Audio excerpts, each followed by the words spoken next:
आप देख रहे हैं मीडिया मैप न्यूज़ नेटवर्क। मैं हूं आपका होस्ट चंद्र कुमार। आज हम बात करने जा रहे हैं उस महान व्यक्तित्व के बारे में जिन्होंने अपने आचरण, अपने कार्य से हमें दिखाया और सिखाया भी सादगी, सेवा और त्याग की महिमा। जी हाँ, मैं बात कर रहा हूँ भारत के एक ऐसे द्वितीय प्रधानमंत्री लाल बहादुर शास्त्री जी का, जिनका संदेश आज भी उतना ही प्रासंगिक है जितना उनके समय में था। संक्षेप में मैं आपको बताना चाहता हूँ कि उनका जन्म आज के ही दिन 1904 में उत्तर प्रदेश की पतित पावन धरती काशी के मुगल सराय कस्बे में हुआ था। देश की सांस्कृतिक राजधानी कहे जाने वाले काशी का लाल, जिसने मात्र 17 वर्ष की अवस्था में देश सेवा का व्रत लिया, देश की आज़ादी के लिए संघर्ष में कूद पड़े। आज के ही दिन जन्मे महात्मा गांधी के सच्चे अनुयायी सिद्ध हुए। वे स्वतंत्रता आंदोलन में कई बार जेल गए, लेकिन अपने उच्च आदर्शों से कभी भी समझौता नहीं किया। आप लोग जानते होंगे कि वे भारत के दूसरे प्रधानमंत्री बने और प्रधानमंत्री बनने के बाद भी उन्होंने भौतिकता और विलासिता को अपने पास फटकने भी नहीं दिया। जनता की सेवा को ही सर्वोपरि रखा। उनकी सादगी ने साबित कर दिया कि नेतृत्व दिखावे में नहीं, कर्म में है। 1965 के भारत पाक युद्ध में उन्होंने धैर्य, साहस और निर्णायक नेतृत्व का अद्भुत उदाहरण प्रस्तुत किया। उनका नारा आज भी देश की धड़कन है, जय जवान जय किसान, जो आज भी लोगों के दिलों में धड़कता है, क्योंकि सच्चा नेता वही है जो जनता के लिए जीता है, वही अमर हो जाता है। सादगी में ताकत है, त्याग की महिमा है। शास्त्री जी हमेशा कहा करते थे कि सत्ता सेवा का माध्यम है, भोग का साधन नहीं। वर्तमान संदर्भ में आज की राजनीति देखिए, सत्ता स्वार्थ का साधन बन चुकी है, दिखावा ज्यादा हो चुका है। शास्त्री जी आज भी हमें याद दिलाते हैं, नेता वही जो जनता का असली सेवक हो। आज हम उस पतित पावन धरती पर उपस्थित हुए हैं जो अतीत से जुड़कर भविष्य की राह दिखाती है, गांधीवादी संघर्ष की गाथा है। और ऐसे महान आत्मा के बारे में उनके ही यशस्वी पुत्र, एक ऐसे कर्मयोगी महान शख्सियत से बात करने जा रहे हैं जो स्वयं में राजनीति के पुरोधा हैं। आज भी समाज सेवा और संस्कृति में अपना नाम उजागर करने वाले लाल बहादुर शास्त्री जी और पूजनीय श्रीमती ललिता शास्त्री के तीसरे पुत्र, सेंट कोलंबस स्कूल दिल्ली और दिल्ली विश्वविद्यालय से ग्रेजुएशन के बाद सन 1980 में राजनीति में आने से पहले बैंक ऑफ इंडिया में उन्होंने काम किया, लेकिन नीयत कुछ और थी। उनको देश सेवा के लिए आना था। उत्तर प्रदेश सरकार में वो मंत्री बने। यहां सवाल उठता है कि क्या राजनीति केवल सत्ता की कुर्सी हथियाने के लिए है, या अवसरवादिता है, या वास्तव में समाज की सेवा के लिए है? तो हमारे सुनील शास्त्री जी ने समाज की सेवा का व्रत लिया। यह उनका भी कहना है कि सत्य तो माध्यम हो सकता है, असली उद्देश्य तो आम जनता की सेवा है। सामाजिक आर्थिक बदलाव और जनता की भलाई के लिए आदरणीय सुनील शास्त्री जी ने अपना पूरा जीवन उसके महत्वपूर्ण पहलुओं को समाज की सेवा में दे दिया। आज भी वे अपने सिद्धांतों पर अडिग रहने वाले, बेदाग छवि वाले, देश की समाज सेवा के लिए अपना अहम योगदान दे रहे हैं। सुनील शास्त्री जी, जय हिंद। जय हिंद। जी, आज आपसे मिल करके काफ़ी प्रसन्नता हो रही है और ईमानदारी से मैं बोलना चाहता हूँ कि मैं बाबूजी में आपकी छवि देख रहा हूँ और आपके छवि में बाबूजी की छवि देख रहा हूँ। आज मैं आपसे कुछ छोटे छोटे अहम सवाल करना चाहूँगा। आपने अपने आयु के भी अमृतकाल को पूरा कर लिया जी हाँ, अभी फरवरी में मेरे जी ख्याल हाँ, से, जी हाँ, जी हाँ, और देश की आज़ादी का भी अमृतकाल आपने देख लिया। जी हाँ, दोनों का अनुभव, लगभग 5 दशकों का आपका राजनीतिक सफर भी है। जी हाँ। राजनीति का असली रास्ता क्या है? सेवा का संकल्प या सत्ता का खेल? देखिए, बाबूजी के समय तो मैं ये कहता हूँ कि उस समय राजनीति का सेवा ही संकल्प था उन लोगों का, और सबका था।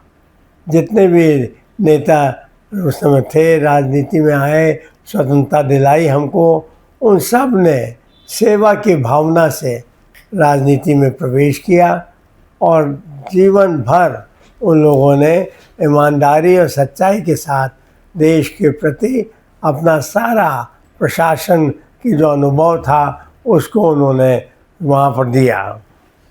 आज जो सबसे बड़ा समाज में देखने को मिल रहा है, राजनीति में ईमानदारी और सादगी पर सवाल उठते हैं।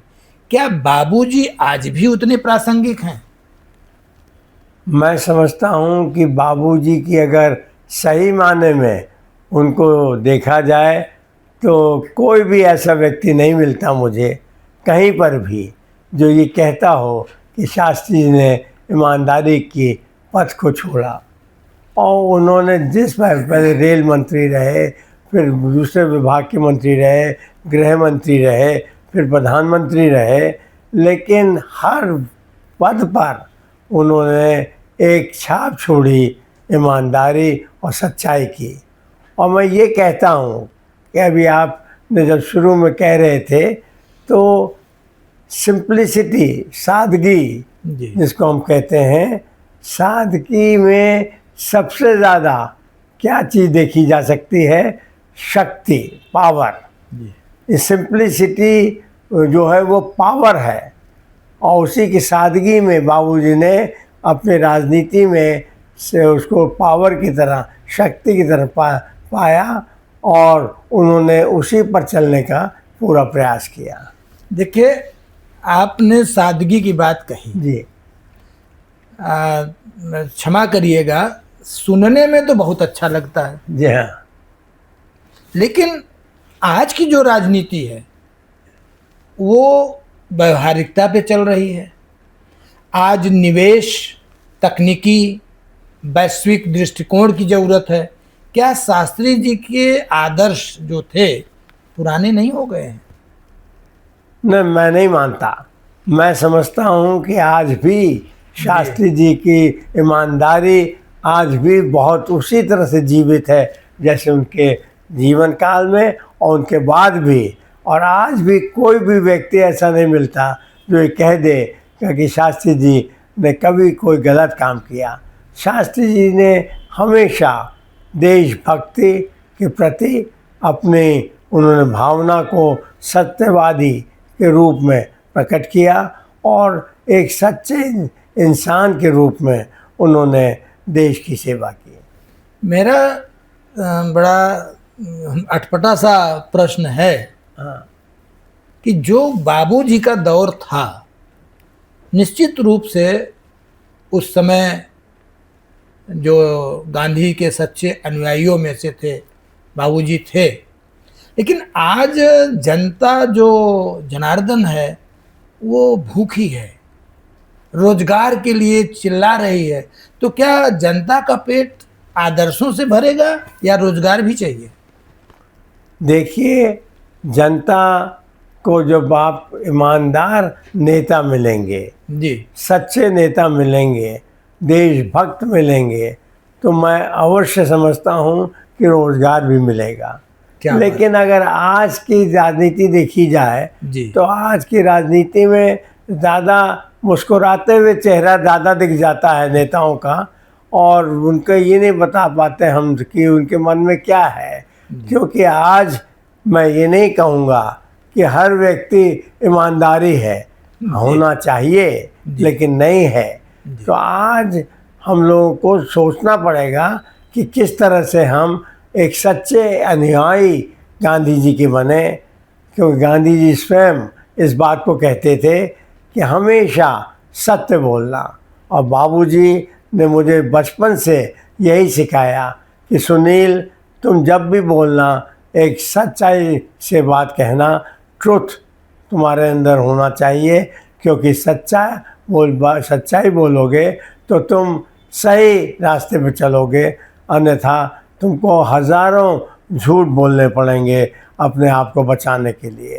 तो ये बहुत बड़ी शिक्षा थी बाबूजी की, जो मैंने ग्रहण किया बचपन से ही, और आज तक भगवान की कृपा से, उनके आशीर्वाद से मैं भी बाबूजी के तरह पच्चीनों पर चलने की चेष्टा करता हूँ।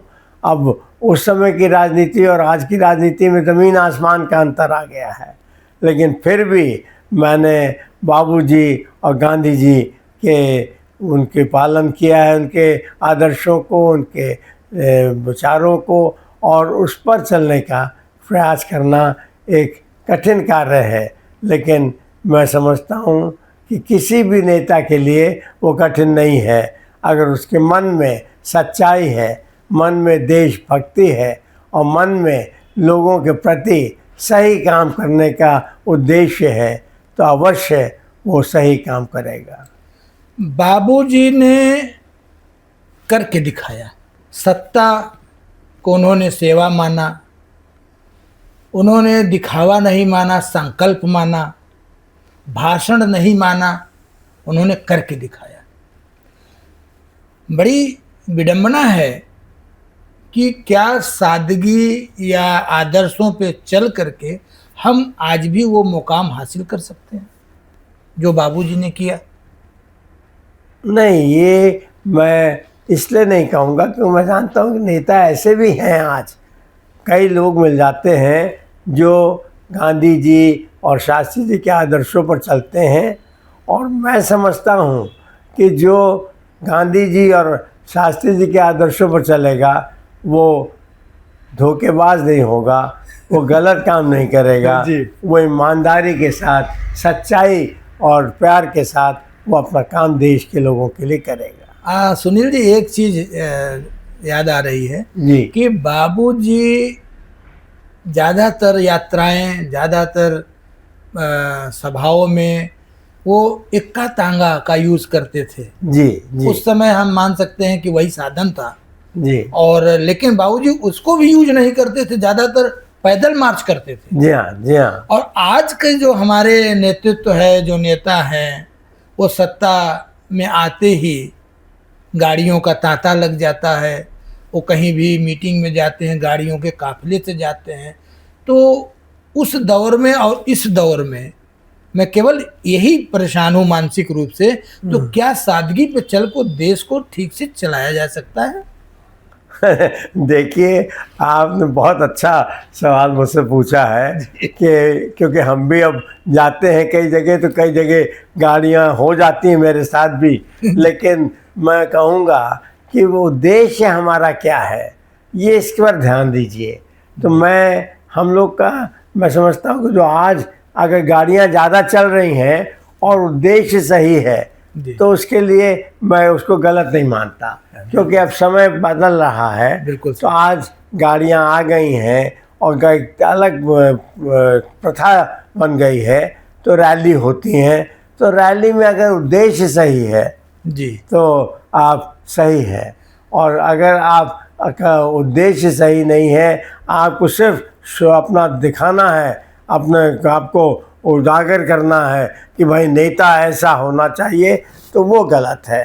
आपको व्यक्ति अपना उस तरह का नेता नहीं बनना है। आपको नेता ऐसा बनना है जो कि देशभक्ति और देश प्रेम के भावना को लेकर लोगों के प्रति सच्ची सेवा करे, सच्ची उनके लिए योजनाएं बनाए, सच्चे काम करे, जिससे वो सब अपने आप को सुखी समझ सकें और आनंद से रह सके। इसी से जुड़ा एक और प्रश्न को मन में आ रहा जी है हाँ। कि क्या बाबूजी की जो सादगी थी जी वह अंतरराष्ट्रीय राजनीति में काम आ सकती है क्या, सादगी आज? नहीं, मैं तो कहूँगा बिल्कुल, क्योंकि बाबूजी को अंतर्राष्ट्रीय स्तर पे भी सब नेताओं ने, चाहे किसी देश के प्रधानमंत्री हो, सब ने बड़ा सम्मान दिया और आदर दिया। अगर आप मार्शल टीटो को देखें, जी उन्होंने बाबूजी को और मेरे पूजने माँ ललिता शास्त्री को, उनकी पत्नी ने ऐसा संबंध उनसे बनाया, एक ऐसा पारिवारिक रिश्ता बना लिया कि आज उस रिश्ते को अगर देखा जाए तो एक सच्चे मित्रता की रिश्ता है, दोस्ती का रिश्ता है, और उसमें कोई दिखावा नहीं था, बड़ा प्यार था, स्नेह था। तो आज मैं समझता हूँ, आज थोड़ा सा ज़रूर इस बात से मैं आपको थोड़ा इत्तेफाक करता हूँ कि कुछ लोग दिखावा ज़्यादा कर लेते हैं, और अगर दिखावा हो जाए ज़्यादा तो फिर उसमें सच्चाई नहीं होती।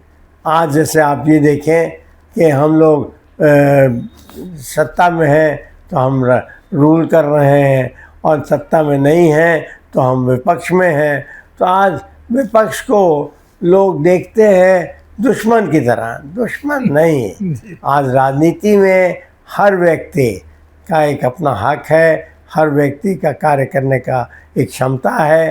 तो अगर विपक्ष में आप बैठे हैं तो आप विपक्ष की भूमिका भी ईमानदारी और सच्चाई से निभाएं, तब तो आप नेता हैं सही माने में। और यदि अगर आप अच्छे भावनाओं से नहीं चल रहे हैं, विपक्ष को दुश्मन के रूप में देख रहे हैं, तो फिर आप राजनीति नहीं कर रहे हैं। आप तो छोटी छोटी बातों पर मतभेद करते हो जाता है और भिड़ जाते हैं, चाहे आप पार्लियामेंट में हो, चाहे असेंबली में हो। जिस तरह लड़ाई या झगड़ा लड़ते हैं, क्वेश्चन आंसर में जवाब में देते हैं, मैं उसको बिल्कुल गलत मानता हूँ, वहाँ उसको सही नहीं मानता। मैं तो आज भी ये कहूँगा, और मैं उनके सामने कोई अपने आप को बड़ा नेता नहीं बोल रहा हूँ, लेकिन इतना ही कह रहा हूँ, एक सच्चा सेवक, सच्चा भारतीय और सच्चा व्यक्ति समझकर मैं काम करता हूँ, और आज भी गांधी जी और बाबूजी के उन आदर्शों को लेकर चलने का प्रयास करता हूँ। यानी आपका जो कहना है कि राजनीति शास्त्री जी के या गांधी जी के आदर्शों से भटक चुका है, और गांधी जी के कट्टर दुश्मन भी पैदा हो गए हैं जो कि गांधी जी को याद भी नहीं करना चाहते, और शास्त्री जी तो लोग लगभग भूल चुके हैं। लेकिन क्या नेताओं को उनसे सीखने की ज़रूरत है? मैं यहाँ पर आपसे ये नहीं, इस बात पर सहमत नहीं हूँ कि शास्त्री जी को लोग भूल चुके हैं, लेकिन मैं ये कहना चाहूँगा, आपको बताना चाहता हूँ C.K. श्रीवास्तव जी कि बाबूजी को आज भी लोग इतना ज़्यादा उनकी ईमानदारी, सच्चाई के लिए याद करते हैं कि शायद वो, अगर मैं किसी और से पूछना चाहूँगा, विपक्ष में बैठे हुए लोगों से पूछना चाहूँगा, तो वो भी कहेंगे कि सबसे ईमानदार और सच्चे प्रधानमंत्री वो थे, सच्चे देश के नेता थे। तो ये एक बड़ी भारी भूमिका थी इनकी, शास्त्री जी की, बाबूजी की। और उस तरह की भूमिका आज नेताओं में कम देखते हैं कहीं कहीं, लेकिन मैं अभी भी समझता हूँ कि ऐसा नहीं है। लोग ईमानदार आज भी हैं राजनीति में, लोग आदर्शों को अपनाते हैं उसको, और सिर्फ इसलिए अपनाते हैं क्योंकि वो जानते हैं कि सादगी ही शक्ति के रूप में है, पावर के रूप में है। अगर आपके पास सादगी है और सच्चाई है तो आप शक्तिशाली, पावरफुल नेता होंगे। आज की राजनीति स्वार्थ और विभाजन पर टिकी है। जी हाँ, आज की जो मौजूदा दौर की राजनीति चल रही है वो स्वार्थ और विभाजन पर टिकी है। क्या ऐसे में शास्त्री जी के आदर्श कैसे समझा जाएगा? नहीं, बंद नहीं, मैं नहीं मानता। मैं यहाँ पर आपसे नहीं एग्री करूँगा जी। कि आज भी शास्त्री जी को लोग कोट करते हैं, नेता भी अपने भाषणों में कोट करते हैं। क्यों जी। करते हैं? क्योंकि उनसे वो सच्चाई, ईमानदारी और उनकी दृढ़ता, कर्मठता, निष्ठा सब सामने आ जाता है। जी। और जब वो सब बातें सामने आ जाती हैं तो उसको आदमी अपने तरीके से उसको अच्छा ही मानता है और इसलिए कहता है।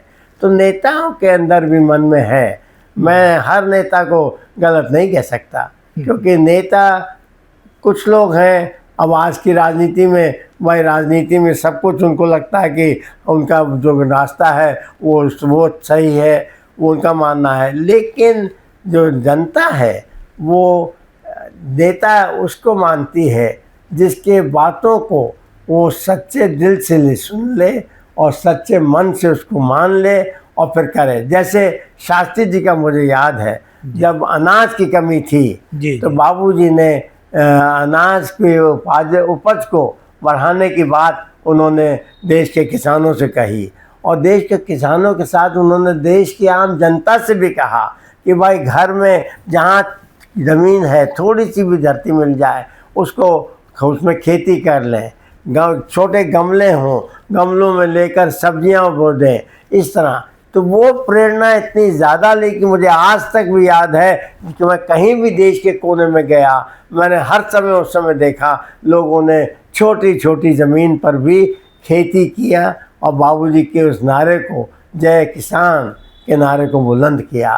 तो आज शास्त्री जी का वो नारा आज भी चलता है। और आज भी जो उन्होंने उपवास करने के लिए हफ्ते में एक दिन सोमवार के लिए कहा था उन्होंने कि रात्रि के समय भोजन ना करें, अनाज ना खाएं, उस दिन छोड़ दें अनाज को और फल वगैरह ले लें, तो वो भी बड़ा ही शानदार उनका एक कदम था।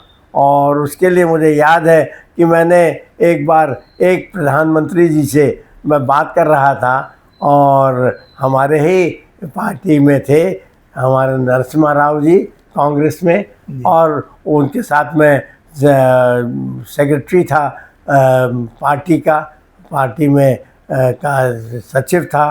तो उनके साथ मिलता रहता था, काम करता था। तो उन्होंने एक बार, मैंने उनसे कहा कि क्यों नहीं आप शास्त्री जी वाला रास्ता अपनाते हैं, अगर कुछ कमी है तो क्यों नहीं हम लोग उसको सैक्रिफाइस करें, उस कमी को कम करने और एक अच्छा माहौल है। तो उन्होंने कहा कि सुनील, हर जगह लाल बहादुर शास्त्री जैसा व्यक्ति नहीं पैदा होता, बिल्कुल सही, और नहीं आता। अब वो नरसिम्हा राव जी ने कहा तो मैं समझता हूँ कि वो इतने पढ़े लिखे, खुद विद्वान, एक सर कितनी भाषाओं को जानते थे, कितनी बातें करते थे और समझदारी की बातें करते थे। प्रधानमंत्री के रूप में बहुत अच्छे कार्य किया उन्होंने। तो आज मैं सोचता हूँ कि ऐसा व्यक्ति अगर कहे कि आज शास्त्री जी जैसे व्यक्ति कहाँ मिलेगा तुम्हें, तो इस बात को मैं आज समझता हूँ कि बहुत दर्शाने वाली है और इस बात को लोग मानते हैं। आज भी बहुत लोग इस बात को कहेंगे कि शास्त्री जी जैसा ईमानदार नेता शायद ना हुआ और ना होगा। देखिए, आपने बहुत गहराई से, चूँकि आप उनके सुपुत्र हैं और आप भी 5 दशक से राजनीति को बहुत करीब से देखे हैं, तो बहुत सी आपकी स्मृतियाँ होंगी। हम तो खैर बहुत बच्चे हैं, लेकिन एक समानता मैं पाता हूँ। आज गांधी जी का भी जन्मदिन है, बाबूजी का भी जन्मदिन है। ये लोग कहने से पहले करके दिखाते थे। जैसे आपने जय किसान की बात करी, बाबूजी ने स्वयं हल चलाया है। प्रयागराज में ऐसा पढ़ने को कई जगह मिला। और गांधी जी भी सत्य के पहले प्रयोग करते थे।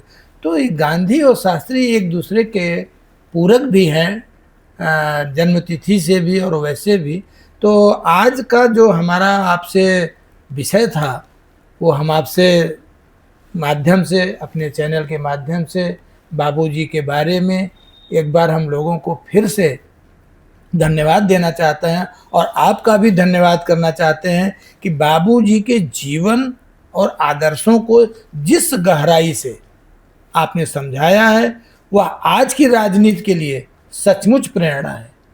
और अगर उसे कोई अपना ले तो निश्चित रूप से जय जवान जय किसान का जो बाबूजी ने नारा दिया था उसका भी लोगों ने बताया। हम किसान नेताओं से बात करते हैं तो उन्होंने बताया कि भाई किसान का कभी ब्रेकडाउन नहीं होता।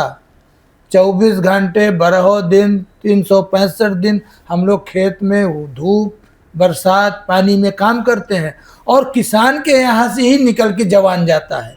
किसान अगर अन्न उत्पादन बंद कर दे तो लोगों को भोजन नहीं मिलेगा। पैसा कितना भी हो तो कोई पैसा नहीं खाएगा, उसे भोजन ही मिल रहा है। और जवान हमारे यहाँ से जाता है जो सीमा की रक्षा करता है, तभी हम लोग सो पाते हैं। तो इतनी बड़ी बात बाबूजी का जो जय जवान जय किसान, आज उनके जन्मदिन पर मैं जोड़ता हूँ जय शास्त्री जी के आदर्श। जय बहुत बहुत धन्यवाद। जय हिंद। जय हिंद।